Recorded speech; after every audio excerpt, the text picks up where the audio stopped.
ರೈತನ ಕನಸಲ್ಲಿ ಲಕ್ಷ್ಮೀ ದೇವತೆ ಬಂದು ಹೇಳ್ತಾಳಂತೆ, ನಿನ್ನ ಒಳ್ಳೆಯ ಸಮಯ ಮುಗಿತಾ ಬಂತು, ಇನ್ನು ಮೇಲೆ ನಿನ್ನ ಮನೆಗೆ ದಾರಿದ್ರ್ಯ ದೇವತೆ ಬರ್ತಾಳೆ, ನಾನು ನಿನ್ನ ಮನೆಯನ್ನ ಬಿಟ್ಟು ಹೋಗ್ತಿದ್ದೀನಿ, ನಾನು ಹೋಗೋದಕ್ಕಿಂತ ಮುಂಚೆ ನಿನಗೊಂದು ವರವನ್ನ ಬೇಕಾದ್ರೆ ಕೇಳು, ನಾನು ಕೊಡ್ತೀನಿ ಅಂತ. ಆಗ ರೈತ ಬಹಳ ಯೋಚನೆ ಮಾಡಿ ಹೇಳ್ತಾನಂತೆ, ನನ್ನ ಮನೇಲಿರುವಂತ ಪ್ರತಿಯೊಬ್ಬರ ಮಧ್ಯೆ ಪ್ರೀತಿ ಬಾಂಧವ್ಯ ಸದಾ ಇರ್ಲಿ ಅಂತ. ಒಂದಷ್ಟು ದಿನಗಳಾದ್ಮೇಲೆ ರೈತನ ಮೊದಲನೇ ಸೊಸೆ ಮನೆಯಲ್ಲಿ ಉಪ್ಪಿಟ್ಟು ಮಾಡ್ತಿರ್ಬೇಕಾದ್ರೆ ಆ ಉಪ್ಪಿಟ್ಟಿಗೆ ಬೇಕಾಗಿರುವಷ್ಟು ಉಪ್ಪನ್ನ ಎಲ್ಲಾ ಪದಾರ್ಥಗಳನ್ನು ಕೂಡ ಹಾಕಿ ಏನೋ ಕೆಲಸಕ್ಕೆ ಅಂತ ಹೊರಗೆ ಹೋಗ್ತಾಳೆ. ಆಕೆ ಹೊರಗೆ ಹೋದ ತಕ್ಷಣ ರೈತನ ಎರಡನೇ ಸೊಸೆ ಬರ್ತಾಳೆ.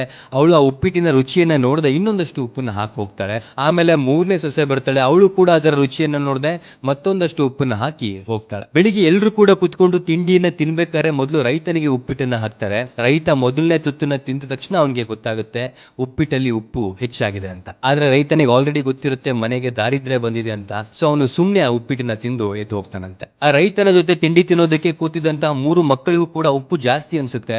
ಆದ್ರೆ ಅಪ್ಪನೇ ಸುಮ್ನೆ ತಿಂದು ಹೋದ್ರು, ಇನ್ನು ನಾವೇನ್ ಮಾತಾಡೋದು ಅಂತ ಅವರು ಕೂಡ ಸುಮ್ನೆ ಸೈಲೆಂಟ್ ಆಗಿ ಆ ಉಪ್ಪಿಟ್ಟನ್ನ ತಿಂದು ಹೋಗ್ತಾರಂತೆ. ಅವತ್ತಿನ ದಿನ ರಾತ್ರಿ ರೈತನ ಕನ್ಸಲ್ಲಿ ದಾರಿದ್ರ್ಯ ದೇವತೆ ಬಂದು ಹೇಳ್ತಾಳಂತೆ, ನೀವೆಲ್ಲರೂ ಕೂಡ ಸೇರಿ ಅರ್ಧ ಕೆಜಿ ಉಪ್ಪನ್ನ ತಿಂದ್ರು ಕೂಡ ಯಾರು ಕೂಡ ಜಗಳ ಆಗ್ಲಿಲ್ಲ, ಈ ಮನೆಯಲ್ಲಿ ನನಗೇನು ಕೆಲಸ ಇಲ್ಲ, ನಾನು ಹೋಗ್ತೀನಿ ಅಂತ. ಸೊ ಯಾವ ಮನೆಯಲ್ಲಿ ಮತ್ತು ಯಾವ ಕುಟುಂಬದಲ್ಲಿ ಪರಸ್ಪರ ಒಬ್ಬರ ಮಧ್ಯೆ ಒಬ್ಬರಿಗೆ ಪ್ರೀತಿ ಮತ್ತು ಬಾಂಧವ್ಯ ಇರುತ್ತೋ ಅಂಥವರ ಮನೆಯಲ್ಲಿ ಎಂಥ ಕಷ್ಟ ಬಂದರೂ ಕೂಡ ಸುಖ ಶಾಂತಿ ನೆಲೆಸಿರುತ್ತೆ ಅಂತ ಈ ಕಥೆಯಿಂದ ನಾವು ಅರ್ಥ ಮಾಡ್ಕೋಬಹುದು.